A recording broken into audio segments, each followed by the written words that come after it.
ਇਹ ਹੁਣ ਆਯੂਸ਼ ਮਹਾਤਰੇ ਗਿਰਦ ਘੇਰਾ ਤੰਗ ਹੋ ਰਿਹਾ ਤੇ ਤੁਸੀਂ ਸਮਝਦੇ ਹੋ ਹੁਣ BCCI ਆਪਣਾ ਜਿਹੜਾ ਗੁੱਸੇ ਦਾ ਗਲਬਾ ਹੈ ਉਹਦੇ ਵਿੱਚ ਜਿਹੜਾ ਹੈ ਨਾ ਆਪ ਫਸ ਗਿਆ ਹੈਗਾ, ਜਿਹੜਾ ਆਪਣਾ ਗੜਾ ਉਹਨਾਂ ਨੇ ਖੋਦਿਆ ਸੀਗਾ। बहुत शुक्रिया मुफाज साहब। हार जी है ना बर्दाश्त नहीं है और इंडियंस ਨੂੰ ਤਾਂ ਬਿਲਕੁਲ ਬਰਦਾਸ਼ਤ ਨਹੀਂ ਹੈ। ਤੁਸੀਂ ਬਿਲਕੁਲ ਸਹੀ ਕਿਹਾ ਕਿ ਸਮੀਰ ਮਿਨਹਾਸ ਨੇ ਜਿਹੜਾ 17 ਚੌਕੇ ਤੇ 9 ਛੱਕੇ मतलब मैराथन ਵਾਰੀ ਜਿਹੜੀ ਖੇਡ ਡਾਲੀ ਹੈ ਨਾ 172 ਸਕੋਰ ਸਿਰਫ 113 ਗੇਂਦਾਂ ਦੇ ਵਿੱਚ ਔਰ ਇਹ ਜਿਹੜੀ 113 ਗੇਂਦਾਂ ਦੇ ਵਿੱਚ 172 ਮਾਰੇ ਨੇ ਤੇ ਇਹਦੇ ਵਿੱਚ ਕੋਈ ਸਲੌਗਿੰਗ ਨਹੀਂ ਹੈ। ਮੈਰਿਟ ਦੇ ਉੱਤੇ ਉਹਨੇ ਕਰਕੇ ਦਿਖਾਇਆ। ਵੱਡੇ ਵੱਡੇ ਜਿਹੜੇ ਬੱਲੇਬਾਜ਼ ਨੇ ਉਹਨਾਂ ਨੂੰ ਵੀ ਸਿਖਾ ਦਿੱਤਾ ਕਿ ਅੱਜ ਜਿਹੜੇ ਲੋਕ ਇੰਟੈਂਟ ਦੀ ਗੱਲ ਕਰਦੇ ਨੇ, ਫਾਸਟ ਖੇਡਣ ਦੀ ਗੱਲ ਕਰਦੇ ਨੇ, ਕਹਿੰਦੇ ਨੇ ਜੀ ਮਾਡਰਨ ਡੇ ਕ੍ਰਿਕਟ ਖੇਲੋ, ਤੇ ਉਹਨੇ ਕਿਹਾ ਕਿ ਦੇਖੋ ਮਾਡਰਨ ਡੇ ਦੇ ਵਿੱਚ ਵੀ ਅਗਰ ਤੁਸੀਂ ਮੈਰਿਟ ਦੇ ਉੱਤੇ ਖੇਡੋ, ਜਿਗਰੇ ਨਾਲ ਖੇਡੋ, ਦਿਲ ਗੁਰਦੇ ਨਾਲ ਖੇਡੋ ਤੇ ਤੁਸੀਂ ਜਿਹੜਾ ਨਾ ਤੇਜ਼ ਖੇਡ ਸਕਦੇ ਹੋ। ਹਰ ਚੌਕੇ ਹਰ ਛੱਕੇ ਦੇ ਨਾਲ ਮੁਫਾਜ਼ ਸਾਹਿਬ ਇੱਕ ਸਿੰਗਲ ਜ਼ਰੂਰ ਸੀ। ਬਾਕੀ ਅਗਰ ਮਹਾਤਰੇ ਦੀ ਗੱਲ ਕੀਤੀ ਜਾਵੇ ਜਾਂ ਸੂਰਿਆਵੰਸ਼ੀ ਦੀ ਗੱਲ ਕੀਤੀ ਜਾਵੇ, ਨਾਮ ਜ਼ਰੂਰ ਬਹੁਤ ਵੱਡੇ ਨੇ। ਮਹਾਤਰੇ ਦੇਖੋ MS ਧੋਨੀ ਦੀ ਛੱਤਰ ਛਾਇਆ ਦੇ ਵਿੱਚ ਖੇਡਦਾ ਤੇ MS ਧੋਨੀ ਨੂੰ ਬਹੁਤ ਮੰਨਦੇ ਨੇ, ਬੜਾ ਵੱਡਾ ਕਪਤਾਨ ਰਿਹਾ ਇੰਡੀਆ ਦਾ। ਉਸ ਤੋਂ ਬਾਅਦ ਜਿਹੜਾ ਸੂਰਿਆਵੰਸ਼ੀ ਹੈ ਉਹ ਪਤਾ ਨਹੀਂ 8 ਕਰੋੜ ਚ ਵਿਕਿਆ ਜਾਂ 12 ਕਰੋੜ ਦੇ ਵਿੱਚ ਵਿਕਿਆ, 14 ਸਾਲ ਦਾ ਹੈ। ਉਹਦੀ ਉਮਰ ਦੇ ਉੱਤੇ ਵੀ ਬਹੁਤ ਜ਼ਿਆਦਾ ਜਿਹੜੇ ਨਾ ਸਵਾਲੀਆ ਨਿਸ਼ਾਨਾਤ ਨੇ ਕਿ ਉਹ ਵਾਕਈ 14-15 ਸਾਲ ਦਾ ਹੈ ਜਾਂ 20 ਸਾਲ ਜਾਂ 21 ਸਾਲ ਦਾ ਹੈ। ਛੱਡੋ ਉਹਦੀ ਉਮਰ ਨੂੰ ਛੱਡ ਦੋ, ਲੇਕਿਨ ਪਾਕਿਸਤਾਨੀ ਜਿਹੜੇ ਪਲੇਅਰਸ ਨੇ ਉਹਨਾਂ ਨੂੰ ਜਿੰਨਾ ਵੀ ਕ੍ਰੈਡਿਟ ਦਿੱਤਾ ਜਾਵੇ ਨਾ ਉਹ ਘੱਟ ਹੈ। ਲਿਮਿਟਡ ਰਿਸੋਰਸਿਸ ਮੁਫਾਜ਼ ਸਾਹਿਬ। ਅਗਰ ਤੁਸੀਂ ਉਹਨਾਂ ਦਾ ਪਾਥਵੇ ਚੈੱਕ ਕਰੋ ਨਾ, ਇੰਡੀਅਨ ਅੰਡਰ 19 ਦਾ ਸਭ ਤੋਂ ਜ਼ਿਆਦਾ ਤਿਆਰੀ ਦੇ ਵਿੱਚ ਇਸ ਟਾਈਮ ਇੰਡੀਅਨ ਅੰਡਰ 19 ਹੈ। ਇਹ ਕਿਹੜੀਆਂ ਤਹਿਕੀਕਾਤ ਕਰ ਰਹੇ ਨੇ? 32 ਵਨਡੇ ਮੈਚेस ਖਿਡਾਏ ਗਏ ਨੇ ਪੂਰੇ ਇੱਕ ਸਾਲ ਦੇ ਵਿੱਚ। ਉਸ ਤੋਂ ਇਲਾਵਾ 3 ਡੇ 4 ਡੇ ਲੰਬੀ ਕ੍ਰਿਕਟ ਅਲੱਗਾ ਹੈ। ਮਤਲਬ ਵਰਲਡ ਕੱਪ ਦੀ ਭਰਪੂਰ ਤਿਆਰੀ ਦੇ ਵਿੱਚ ਸੀ। ਏਸ਼ੀਆ ਕੱਪ ਦੇ ਵਿੱਚ ਜਿਹੜਾ ਪਾਕਿਸਤਾਨ ਦਾ ਸਕੁਆਡ ਗਿਆ ਹੈ ਨਾ, ਪਾਕਿਸਤਾਨ ਦੀ ਜਿਹੜੀ ਟੀਮ ਗਈ ਮੁਫਾਜ਼ ਸਾਹਿਬ, ਪਿਛਲੇ ਪੂਰੇ ਇੱਕ ਸਾਲ ਦੇ ਵਿੱਚ ਇੱਕ ਵਨਡੇ ਨਹੀਂ। ਅਫਗਾਨਿਸਤਾਨ ਦੀ ਟੀਮ ਨੇ ਵੀ 16 ਵਨਡੇ ਖੇਡੇ ਨੇ, 24 ਵਨਡੇ ਖੇਡੇ ਨੇ ਬੰਗਲਾਦੇਸ਼ ਦੀ ਟੀਮ ਨੇ। ਔਰ ਪਾਕਿਸਤਾਨ ਜਿਸ ਤਰ੍ਹਾਂ ਇਹ ਗਿਆ ਹੈ ਇਹ ਮੌਕੇ ਤੋਂ ਘੱਟ ਨਹੀਂ ਹੈ। ਉਹ ਜਿਹੜੇ ਲੋਕ ਕਹਿੰਦੇ ਸੀ ਪਾਕਿਸਤਾਨ ਦੇ ਵਿੱਚ ਟੈਲੈਂਟ ਨਹੀਂ ਹੈ, ਟੈਲੈਂਟ ਖਤਮ ਹੋ ਗਿਆ, ਇਹੀ ਹੋਇਆ। ਮਤਲਬ ਵਸੀਮ ਅਕਰਮ ਤੱਕ ਇਹ ਕਹਿੰਦੇ ਹੁੰਦੇ ਸੀ ਕਿ ਪਾਕਿਸਤਾਨ ਦੇ ਵਿੱਚ ਟੈਲੈਂਟ ਨਹੀਂ ਹੈ। ਸਮੀਰ ਮਿਨਹਾਸ ਹੋਵੇ ਜਾਂ ਪਾਕਿਸਤਾਨ ਦੀ ਜਿਹੜੀ ਬੋਲਿੰਗ ਹੋਵੇ, ਬੋਲਿੰਗ ਨੂੰ ਦਾਦ ਜ਼ਰੂਰ ਦੇਣੀ ਚਾਹੀਦੀ ਹੈ। ਜਿਸ ਤਰ੍ਹਾਂ ਅਲੀ ਰਜ਼ਾ ਨੇ ਬੋਲਿੰਗ ਕੀਤੀ ਥਰੂ ਆਊਟ ਦਾ ਟੂਰਨਾਮੈਂਟ, ਔਰ ਉਸ ਤੋਂ ਬਾਅਦ ਜਿਸ ਤਰ੍ਹਾਂ ਬੋਲਿੰਗ ਕੀਤੀ ਹੈ ਸੁਭਾਨ ਨੇ, ਜਿਸ ਤਰ੍ਹਾਂ ਆਊਟ ਕੀਤੇ ਨੇ 2 ਕਮਾਲ ਦੀ ਪਰਫਾਰਮੈਂਸ ਦਿੱਤੀ ਹੈ ਪਾਕਿਸਤਾਨੀ ਬੋਲਰਾਂ ਨੇ। ਕੀ ਖਿਆਲ ਹੈ 4 ਵਿਕਟਾਂ ਲਈਆਂ ਨੇ ਤੇ ਲਾਈਨ ਲੈਂਥ ਦਾ ਬੜਾ ਖਿਆਲ ਰੱਖਦੇ ਨੇ, ਟੈਲੈਂਟਡ ਬੋਲਰ ਨੇ, ਉਹਨਾਂ ਦਾ ਫਿਊਚਰ ਤੁਸੀਂ ਕਿਦਾਂ ਵੇਖ ਰਹੇ ਹੋ ਯਾਸਿਰ ਸਾਹਿਬ?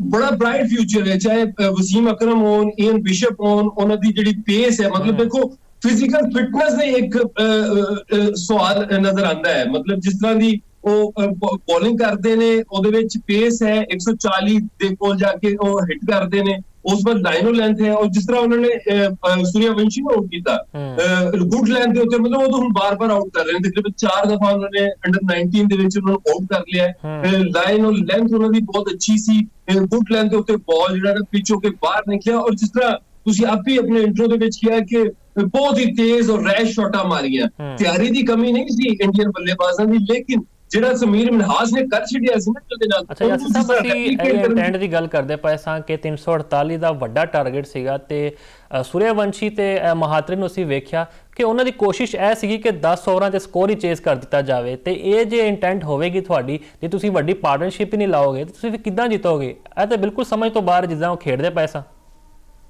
ਬਿਲਕੁਲ ਸਹੀ ਕਿਹਾ ਮੁਫਾਜ਼ ਸਾਹਿਬ। ਦੇਖੋ ਜਿਸ ਤਰ੍ਹਾਂ ਸਮੀਰ ਮਿਨਹਾਸ ਨੇ ਖੇਡਿਆ ਨਾ ਹਰ ਬਾਉਂਡਰੀ ਦੇ ਨਾਲ, ਮਤਲਬ ਉਹਨੇ 2 ਛੱਕੇ ਵੀ ਲਾਏ ਨੇ, ਉਸ ਤੋਂ ਬਾਅਦ ਅੱਛਾ ਬਾਲ ਮਿਲਿਆ, ਉਹਨੂੰ ਸਿੰਗਲ ਕੀਤਾ, ਉਹਨੇ ਬਿਲਡ ਅਪ ਕੀਤਾ ਆਪਣੀ ਵਾਰੀ ਨੂੰ, ਉਹਨੇ ਇੱਕ ਸੈਂਚਰੀ ਨੂੰ ਵੱਡੀ ਸੈਂਚਰੀ ਦੇ ਵਿੱਚ ਕਨਵਰਟ ਕੀਤਾ। ਉਹਦੇ ਆਊਟ ਹੋਣ ਤੋਂ ਬਾਅਦ ਦੇਖੋ ਯਕੇ ਬਾਅਦ ਦੀਗਰੇ ਵਿਕਟਾਂ ਗਿਰੀਆਂ। ਪਾਕਿਸਤਾਨ ਜਿਹੜਾ ਲੱਗ ਰਿਹਾ ਸੀ 380 340 ਕਰੇਗਾ, 340 ਤੋਂ ਨਹੀਂ 380 390 ਤੱਕ ਜਾ ਸਕਦਾ ਸੀ, ਤੇ ਉੱਥੇ ਫਿਰ ਵਿਕਟਾਂ ਗਿਰਨੀਆਂ ਸ਼ੁਰੂ ਹੋ ਗਈਆਂ। ਇਹੀ ਹੁੰਦਾ ਅੱਛੇ ਬੱਲੇਬਾਜ਼ ਦਾ ਕਮਾਲ। ਮਤਲਬ ਇੰਨੀ ਛੋਟੀ ਉਮਰ ਦੇ ਵਿੱਚ ਜਿਹੜੀ ਗੇਮ ਅਵੇਅਰਨੈਸ ਸਮੀਰ ਮਿਨਹਾਸ ਨੇ ਦਿਖਾਈ ਹੈ ਤੇ ਉਹ ਨਹੀਂ ਇੰਡੀਅਨ ਬੈਟਿੰਗ ਨਹੀਂ ਦਿਖਾ ਸਕੀ। ਹਾਲਾਂਕਿ ਸ਼ਾਟਰ ਜ਼ਰੂਰ ਸੀ ਉਹਨਾਂ ਦੇ ਕੋਲ, ਲੇਕਿਨ ਉਹਦਾ ਜਿਹੜਾ ਇੰਪੈਕਟ ਸੀ ਸਮੀਰ ਮਿਨਹਾਸ ਦਾ ਕਿ ਉਹਨੂੰ ਅਸੀਂ ਜਿਹੜਾ ਨਾ ਰੈਪਲੀਕੇਟ ਕਰੀਏ, ਉਹਨੂੰ ਤਗੜਾ ਜਵਾਬ ਦਈਏ। ਤਗੜਾ ਜਵਾਬ ਉਹਨੂੰ ਇਸ ਤਰ੍ਹਾਂ ਦਿੱਤਾ ਜਾ ਸਕਦਾ ਸੀ ਕਿ ਤੁਸੀਂ ਪ੍ਰੋਪਰ ਕ੍ਰਿਕਟ ਖੇਲਦੇ, ਜਿੱਥੇ ਤੁਸੀਂ ਦੇਖੋ 21 ਸਕੋਰ ਕਰ ਲਿਆ, 2 ਮੈਚ 31 ਸਕੋਰ ਕਰ ਲਿਆ, ਤੇ ਉਸ ਤੋਂ ਬਾਅਦ ਤੁਸੀਂ ਬਿਲਡ ਕਰਦੇ ਸਿੰਗਲਾਂ ਡਬਲਾਂ ਜਦੋਂ ਤੱਕ ਨਹੀਂ ਕਰੋਗੇ,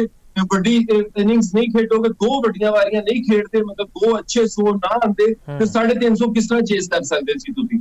ਬਹੁਤ ਹੀ ਇਮੈਚੁਰ ਤੇ ਇਹਨਾਂ ਦੇ ਜਿਹੜੇ ਮੈਂਟੋਰ ਨੇ, ਮਤਲਬ ਪਾਕਿਸਤਾਨ ਦਾ ਜਿਹੜਾ ਅੰਡਰ 19 ਦਾ ਮੈਂਟੋਰ ਚਾਹੇ ਅਜ਼ਹਰ ਅਲੀ ਹੋ, ਜਿਹੜੇ ਪਿਛਲੇ 3-4 ਮਹੀਨੇ ਉਹਨਾਂ ਨੇ ਮਿਹਨਤ ਕੀਤੀ ਪਾਕਿਸਤਾਨੀ ਟੀਮ ਦੇ ਨਾਲ। ਉਸ ਤੋਂ ਬਾਅਦ ਜਿਸ ਤਰ੍ਹਾਂ ਸਰਫਰਾਜ਼ ਆਏ, ਸਰਫਰਾਜ਼ ਤੇ ਦੇਖੋ ਲੱਗੀ ਚਾਰ ਨੇ ਸਾਡੇ 2006 ਅੰਡਰ 19 ਵਰਲਡ ਕੱਪ ਉਹਨਾਂ ਨੇ ਜਿਤਾਇਆ, ਫਿਰ 2017 ਚੈਂਪੀਅਨਸ ਟਰਾਫੀ ਫਾਈਨਲਿਸਟ ਜਿਹੜੀ ਟੀਮ ਸੀ ਉਹਦਾ ਕਪਤਾਨ ਸੀ, ਪਾਕਿਸਤਾਨ ਨੇ ਇੰਡੀਆ ਨੂੰ ਹਰਾਇਆ ਔਰ ਉਸੇ ਤਰ੍ਹਾਂ ਦਾ ਹੀ ਮੈਚ ਦਿਖਾਈ ਦਿੱਤਾ ਸਾਨੂੰ। ਉਹਦੇ ਵਿੱਚ ਵੀ ਪਾਕਿਸਤਾਨ ਨੇ 340 ਲਾਇਆ ਸੀ ਤੇ ਭਾਰੀ ਮਾਰਜਨ ਨਾਲ 158 ਦੇ ਉੱਤੇ ਆਊਟ ਕਰ ਦਿੱਤਾ ਸੀ। ਇਸ ਮੁਕਾਬਲੇ 'ਚ ਵੀ ਪਾਕਿਸਤਾਨ ਨੇ 156 ਦੇ ਆਊਟ ਕੀਤਾ। ਇੱਕ ਸਿਰਫ 26 ਓਵਰ ਖੇਡੇ ਨੇ। 26 ਓਵਰ ਖੇਡਣਾ ਇੱਕ ਬਹੁਤ ਵੱਡਾ, ਇਹਦੇ ਉੱਤੇ ਜ਼ਰੂਰ ਤਹਿਕੀਕਾਤ ਹੋਣੀਆਂ ਚਾਹੀਦੀਆਂ ਔਰ ਇਹ ਜਿਹੜੀ ਤਿਆਰੀ ਕੀਤੀ ਜਾਂਦੀ, ਇੰਨਾ ਜ਼ਿਆਦਾ ਪੈਸਾ ਦਿੱਤਾ ਜਾਂਦਾ ਇਹਨਾਂ ਪਲੇਅਰਾਂ ਨੂੰ, ਪਾਕਿਸਤਾਨੀ ਪਲੇਅਰਾਂ ਨੂੰ। ਤੇ ਦੇਖੋ ਜਿੱਤਣ ਤੋਂ ਬਾਅਦ ਇਨਾਮਾਤ ਦਿੱਤੇ ਨੇ, ਬਹੁਤ ਹੀ ਅੱਛਾ ਕੀਤਾ ਹੈ। ਵਜ਼ੀਰ ਆਜ਼ਮ ਸਾਹਿਬ ਪਾਕਿਸਤਾਨ ਦੇ ਜਿਹੜੇ ਚੇਅਰਮੈਨ ਨੇ ਉਹ ਮੋਹਸਨ ਨਕਵੀ, ਉਹਨਾਂ ਦਾ ਬਹੁਤ ਅੱਛਾ ਇਕਦਾਮ ਹੈ ਔਰ ਇਹਨਾਂ ਪਲੇਅਰਾਂ ਨੂੰ ਇਸੇ ਤਰ੍ਹਾਂ ਇਹਨਾਂ ਦੀ ਕੇਅਰ ਕਰਨੀ ਚਾਹੀਦੀ ਹੈ। ਪਾਕਿਸਤਾਨ ਦਾ ਬ੍ਰਾਈਟ ਫਿਊਚਰ ਹੈ। ਬਿਲਕੁਲ ਪਾਕਿਸਤਾਨ ਦਾ ਬ੍ਰਾਈਟ ਫਿਊਚਰ ਹੈ ਤੇ ਬੜੀ ਅੱਛੀ ਚੀਜ਼ ਹੈ ਕਿ ਇਹਨਾਂ ਵਾਸਤੇ ਜਿਹੜੇ ਇਨਾਮਾਤ ਦੀ ਬਾਰਿਸ਼ ਹੋ ਰਹੀ ਹੈ, ਹੋਣੀ ਵੀ ਚਾਹੀਦੀ, ਡਿਜ਼ਰਵ ਕਰਦੇ ਨੇ ਇਹ ਖਿਡਾਰੀ। ਇਹਨਾਂ ਨੇ ਪਾਕਿਸਤਾਨ ਦਾ ਪਰਚਮ ਬੁਲੰਦ ਕੀਤਾ ਹੈ। ਜੇ ਅਸੀਂ ਗੱਲ ਕਰ ਲਈਏ ਮਾਂ ਸਦਾਕਤ ਦੀ ਤੇ ਨਾਲ ਸਮੀਰ ਮਿਨਹਾਸ ਦੀ, ਤੇ ਤੁਹਾਨੂੰ ਲੱਗਦਾ ਯਾਸਿਰ ਸਾਹਿਬ T20 ਵਰਲਡ ਕੱਪ ਜਿਹੜਾ ਵੱਡਾ ਮੈਦਾਨ ਹੈ, ਉਸ ਤੋਂ ਪਹਿਲੇ ਅਸੀਂ ਸ਼੍ਰੀਲੰਕਾ ਦੇ ਖਿਲਾਫ ਖੇਡਣਾ ਹੈ ਤੇ ਸਾਡੇ ਜਿਹੜੇ ਸਾਇਮ ਅਯੂਬ ਨੇ ਨੋ ਡਾਊਟ ਨੰਬਰ 1 ਆਲਰਾਊਂਡਰ ਵੀ ਰਹਿ ਚੁੱਕੇ ਨੇ ICC ਦੀ ਰੈਂਕਿੰਗ ਵਿੱਚ, ਤੇ ਉਹਨਾਂ ਨੂੰ ਜੇ ਅਸੀਂ 1-2 ਮੈਚ ਵਾਸਤੇ ਬਹਾ ਦਿੱਤਾ ਜਾਵੇ ਤੇ ਇਹ ਨੌਜਵਾਨਾਂ ਨੂੰ ਅਸੀਂ ਅੱਗੇ ਕਰ ਦਈਏ, ਇਹਦੇ ਵਿੱਚ ਹਰਜ ਤੇ ਕੋਈ ਨਹੀਂ ਹੈ। देखो मां सदाकत ने तो PSL भी खेलिया, PSL से अच्छी 50 स्कोर की मिडल ऑर्डर ਦੇ ਅੰਦਰ ਆ ਕੇ। ਅਮਰਜਿੰਗ ਏਸ਼ੀਆ ਕੱਪ ਦੀ ਅਗਰ ਅਸੀਂ ਗੱਲ ਕਰੀਏ, ਉਹਦੇ ਵਿੱਚ ਮਾਂ ਸਦਾਕਤ ਦੇ ਜਿਹੜੇ ਨਾ ਹਾਈਐਸਟ ਸਕੋਰ ਸੀ 180 ਦਾ ਉਹਨਾਂ ਦਾ ਸਟ੍ਰਾਈਕ ਰੇਟ ਸੀ, 96 ਵੀ ਉਹਨਾਂ ਨੇ ਕੀਤਾ ਅਗੇਂਸਟ ਇੰਡੀਆ ਵੀ ਉਹਨਾਂ ਦੀ ਵਾਰੀ ਬਹੁਤ ਅੱਛੀ ਸੀ। ਉਹ ਬੋਲਰ ਵੀ ਅੱਛੇ ਨੇ, ਫੀਲਡਰ ਵੀ ਬਹੁਤ ਅੱਛੇ ਨੇ। ਉਸ ਤੋਂ ਬਾਅਦ ਜਿਹੜਾ ਪਾਕਿਸਤਾਨ ਦੇ ਵਿੱਚ ਪ੍ਰੈਜ਼ੀਡੈਂਟ ਕੱਪ ਚੱਲ ਰਿਹਾ, ਉਹਦੇ ਵਿੱਚ ਵੀ ਆ ਕੇ ਉਹਨਾਂ ਨੇ 200 ਕਰ ਦਿੱਤੇ ਨੇ, 250 ਉਹਨਾਂ ਦੀਆਂ। ਤੇ ਉਹਨਾਂ ਦੀ ਤਿਆਰੀ ਮੈਨੂੰ ਲੱਗਦਾ ਹੈ ਕਿ ਮਾਂ ਸਦਾਕਤ ਇੱਕ ਐਸਾ ਪਲੇਅਰ ਹੈ ਜਿਹੜਾ ਕਿ ਰੈਡੀ ਹੈ ਪਾਕਿਸਤਾਨ ਖੇਡਣ ਵਾਸਤੇ। ਦੂਸਰੀ ਅਗਰ ਸਮੀਰ ਮਿਨਹਾਸ ਦੀ ਗੱਲ ਕਰੀਏ ਤੇ ਇਹ ਫਿਊਚਰ ਹੈ ਪਾਕਿਸਤਾਨ ਦਾ। ਇਹ ਵਨਡੇ ਕ੍ਰਿਕਟ ਸੀ, ਹਜੇ ਅਸੀਂ ਉਹਨੂੰ T20 ਕ੍ਰਿਕਟ ਦੇ ਵਿੱਚ ਨਹੀਂ ਦੇਖਿਆ।